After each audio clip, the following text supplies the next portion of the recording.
अस्सलाम वालेकुम नाज़रीन, आज एक ऐसी खबर है जिससे पूरी दुनिया को हिला के रख दिया है कि ट्रंप की कत्ल की साजिश रचाई जा रही है। कोई और नहीं कर रहा, इजराइल की तरफ से ये खबर सामने आई है कि इजराइल ये साजिश रचा रहा है। और मेरे लिए कोई सरप्राइज़ की बात नहीं थी, कोई अचंभे की बात नहीं थी, आपके लिए भी नहीं होगी।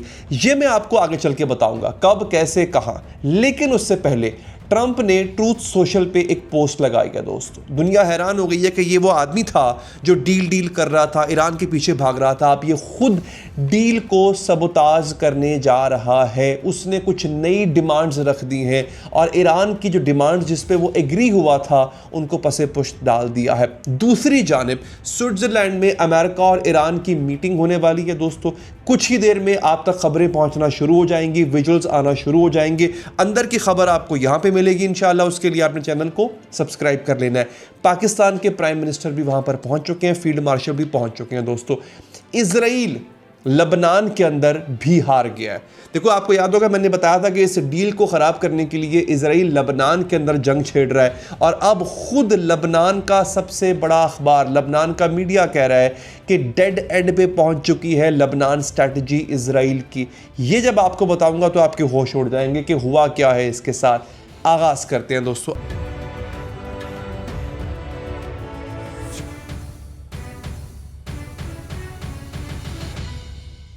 आज ट्रंप ने ट्रूथ सोशल पर एक पोस्ट डाली। वो कहता है कि, और क्योंकि इसके पीछे एक बड़ा पेचीदा मसला छुपा हुआ है इसलिए गौर से सुनिएगा।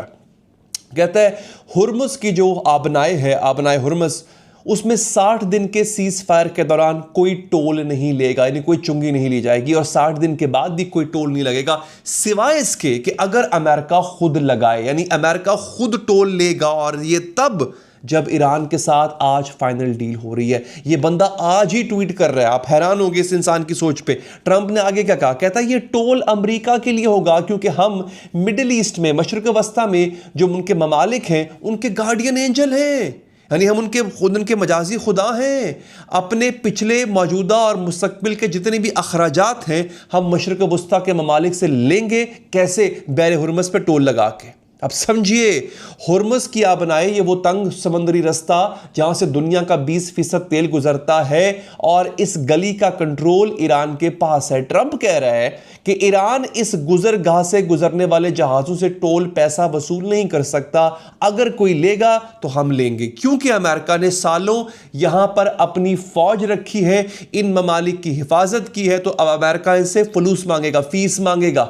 लेकिन यहां पर एक मसला है। वॉल स्ट्रीट जर्नल ने लिखा है कि ईरान ने 2 माह के बाद टोल ना लेने का कोई वादा किया ही नहीं था। यानी जो एमओयू साइन हुआ है, ऐसी कोई बात हुई नहीं है कि ईरान नहीं लेगा। अलबत्ता यह बात भी नहीं हुई कि ईरान लेगा, लेकिन यह जिक्र कहीं नहीं आया था कि अमेरिका ये पैसे लेगा। यानी ट्रंप जो है उसका जो दावा है वो हकीकत से कहीं ज्यादा है। तनकीद निगार कहते हैं कि ट्रंप एमओयू से बड़ा दावा कर रहा है। एमओयू सिर्फ 60 दिन की जमानत देता है कि ईरान 60 दिन तक बैर हुर्मुज़ से पैसे वसूल नहीं करेगा। 60 दिन के बाद का फैसला मुस्तकबिल के मुआहदे पे छोड़ा गया था। तो ट्रंप अभी से कैसे अपनी शर्तें मनवा रहा है? यानी ट्रंप ब्लस्टर बड़ा ही मार रहा है, ढींगे मार रहा है, ब्लस्टर कहते हैं उसको। अब वो कर क्यों रहा है? ये बड़ा इंटरेस्टिंग होने जा रहा है व्लॉग, फिर आगे चल के आपको बताऊंगा कि और भी बड़ी अहम चीजें इसके अंदर है। वो ये कर क्यों रहा है? बेसिकली ट्रंप शिपिंग कंपनीज जो दुनिया की है और जो बाकी दुनिया है उनको यकीन दिलाना चाहता है कि अमेरिका ईरान को टोल नहीं लगाने देगा, ताकि इससे जो ट्रेड है वो सस्ती रहे। और सियासी तौर पे अमेरिका जीत गया है, ये मैसेज भी वो अपने लोगों को देना चाहता है। कुछ लोग कहते हैं कि ट्रंप ट्रैप्ड हो गया है, फंस गया है। वो ऐसी तवक्कुआत कायम कर रहा है जो पूरी हो ही नहीं सकती हैं। और अब मैं आपको लेके आता हूं लबनान की तरफ। लबनान पे इजरायली बमबारी जो इस वक्त भी जारी है, और इसके बाद ईरान का बयान आया है कि जब तक लबनान में जंग खत्म नहीं होती हम अमेरिका के साथ बड़े मुआहदे की बात नहीं करेंगे। इस वक्त जो ईरानी डेलीगेशन गलीबाफ की क़यादत में मौजूद है स्विट्जरलैंड के अंदर, वो ये बात कह चुका है कि जब तक आज भी बमबारी हो रही है, जब तक बमबारी आप नहीं रोकोगे, हम आगे बात ही नहीं करेंगे। अब अमेरिका किस बुनियाद पे कह सकता है कि मैं ईरान को टोल नहीं लेने दूंगा? ईरानी वजारत खारजा के तर्जुमान इस्माइल बकाई, उन्होंने कहा कि लबनान का मसला सबसे अहम है। जो इब्तदाई मुआहदा हुआ था उसमें शर्त है कि लबनान में जंग बंदी होगी। जब तक इजराइल लबनान से वापस नहीं जाता, ईरान स्विट्जरलैंड की बड़ी बातचीत में नहीं जाएगा। और इजराइल कैट्स जो कि डिफेंस मिनिस्टर है इजराइल का, उसने आज ही कहा है कि हम लबनान से बाहर नहीं जाएंगे। अब डेडलॉक आ गया, डेडलॉक को गौर से सुनिए।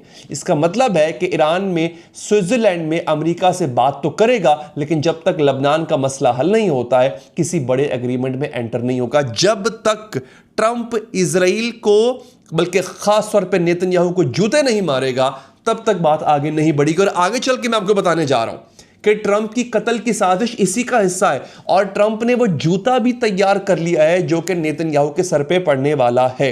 अल जजीरा की ब्रेकिंग है कि Iran says Israel ongoing war on Lebanon the main topic. अब आप समझ रहे हैं इसकी अहमियत कितनी है दोस्तों।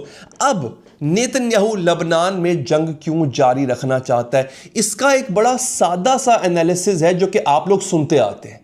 मैं आपको जरा डीप लेके जाना चाह रहा हूं, फिर मैं आपको उन जूतों के बारे में बताऊंगा जो ये खाने वाले हैं। रजा रूमी पाकिस्तान के जर्नलिस्ट हैं, बड़ी कमाल की उन्होंने तजिया किया और हैरिट्स की रिपोर्ट उन्होंने शेयर की है। वो कहते हैं अमेरिकन इंटेलिजेंस की रिपोर्ट के बताती है कि इजराइल के अक्टूबर 2026 में जो इलेक्शन होने जा रहे हैं, नेतन्याहू हिजबुल्लाह के खिलाफ मजीद शदीद कार्रवाई करने का इम्कान बढ़ा रहा है। रिपोर्ट के मुताबिक अगर लबनान में कोई मुआहदा हो या इजरायली फौज वापस आ जाए तो इजराइल में इसे शिकस्त समझा जाएगा। और नेतन्याहू चाहता है कि हिजबुल्लाह के साथ लड़ाई जारी रहे ताकि वो अगला इलेक्शन जीत सके।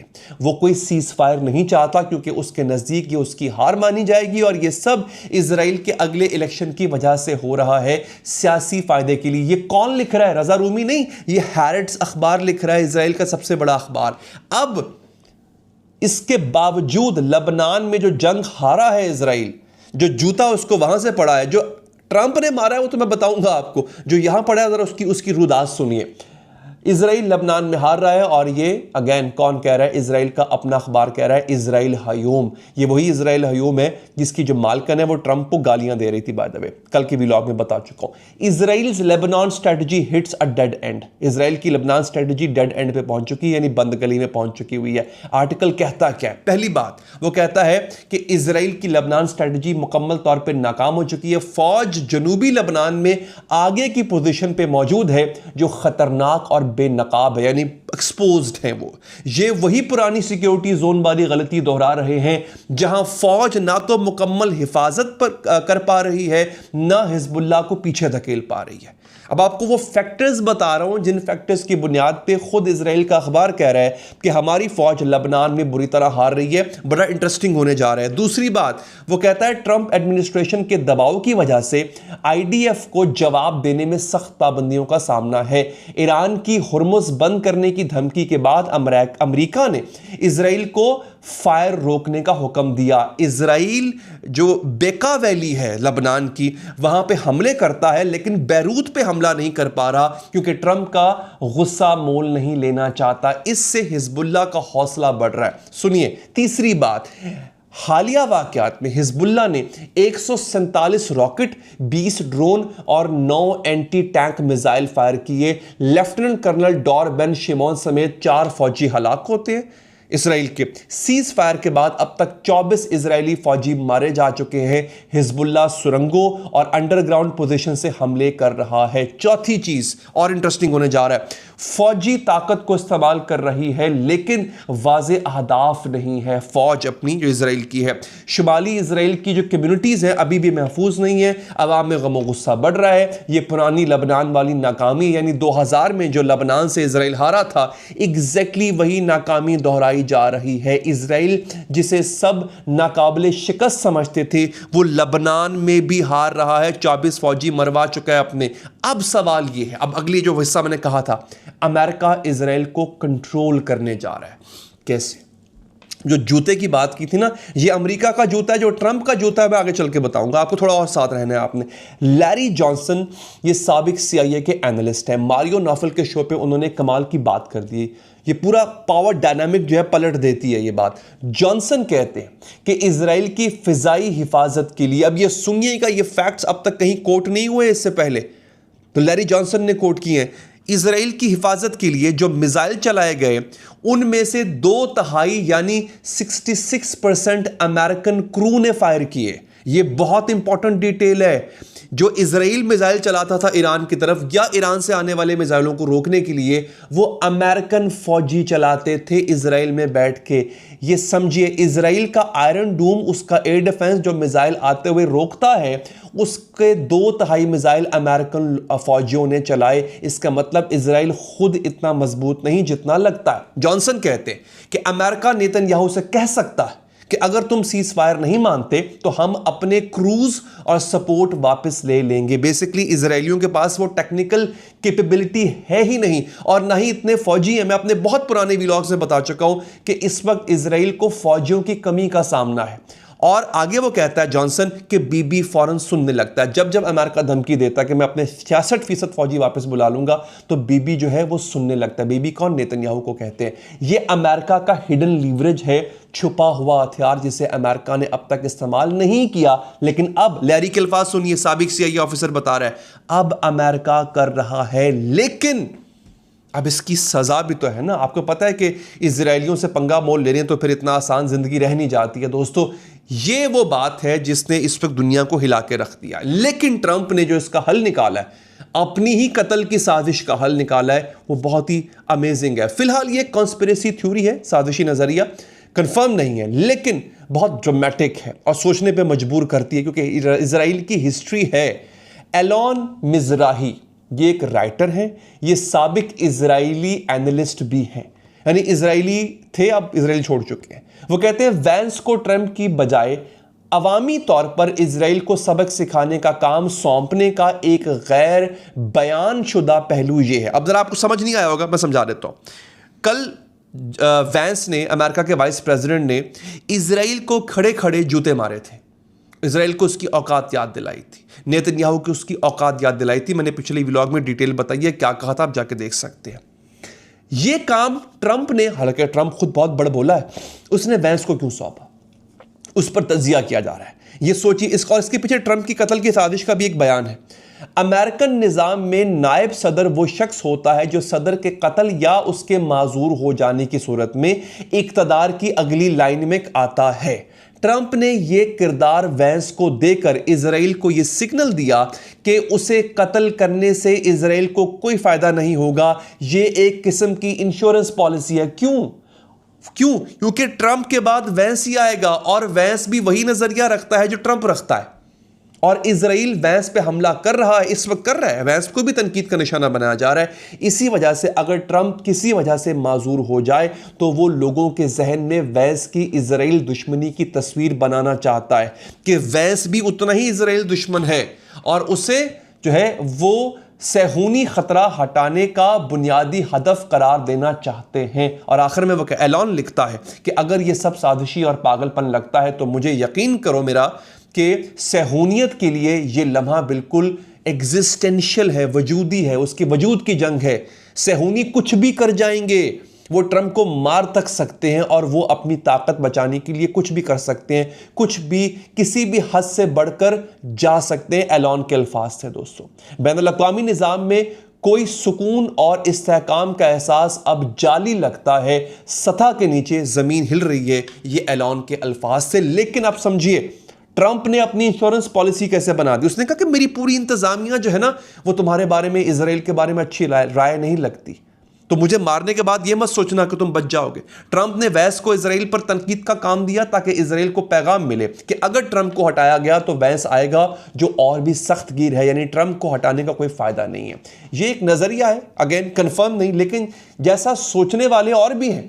एक और तज्ज़िया निगार लिखते हैं कि ट्रंप एडमिनिस्ट्रेशन इजराइल को पैगाम दे रही है कि अगर अमन की कोशिशों को पे ट्रंप को हटाने की कोशिश की तो वैंस जैसा एक और सख्त सदर तुम्हें मिलेगा।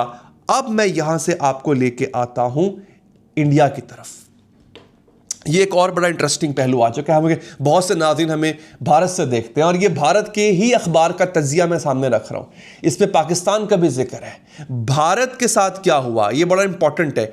इंडिया इस जंग में क्या कुछ खो चुका है। हिंदुस्तान टाइम्स की 21 जून को एक रिपोर्ट छपती है, लिखने वाले हैं अविनाश पलीवाल, लंदन की SOS यूनिवर्सिटी में प्रोफेसर पे रह चुके हैं। मकाले का असल नुक्ता यह है कि इंडिया ने अपने स्ट्रेटेजिक पार्टनर्स अमेरिका, इजराइल और जो गल्फ ममालिक हैं उनके साथ खड़े होकर अपने आप को नुकसान पहुंचाया।